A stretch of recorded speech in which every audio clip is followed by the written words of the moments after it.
Hi there and welcome to Wednesday BTC. So our conversation today is going to be a bit intense. Let me start this way. So I was watching a video some days ago on Instagram. A girl asked the guy a question, do you take alcohol? And the guy said, no, I don't, occasionally. And she said, do you do drugs? And he said, no, never, I won't. And then the next thing the girl said is, so you are boring. And I was like, what?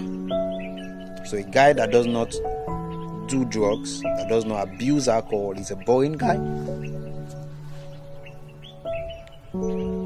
A guy who is intentional about preserving himself is a boring guy.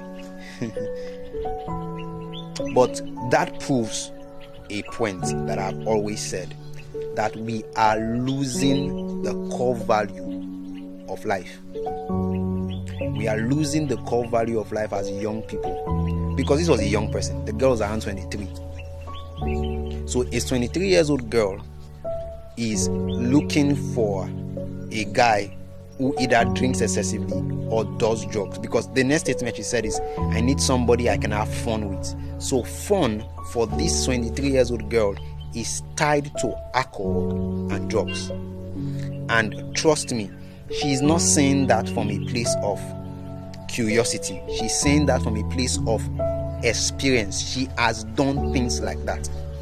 So many young people now, we are living a life, a dysfunctional life, wanting it to be the functional one. Because we are picking our values, which I will not really call value, but we are picking our standard for living from things that ought to be the black sheep in the list of things we ought to be doing.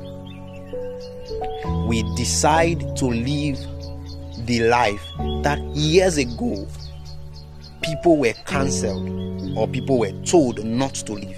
Now that is the norm because certain people who are up there live this kind of life. The last series I did on, or the last two series I did on Spotify, Real Talk World System, and I spoke of the fact that certain people, because celebrities do certain things, now take those things as the standard. Not every celebrity has high standard. They might be up there, but they are low standard beings. So the takeaway from today is this. If people tell you you are boring or not up to date because you choose to keep your sanity, please, with all boldness, be Mr. or Mrs. Boredom. Be boring if that is what it takes to keep your sanity. Until Friday.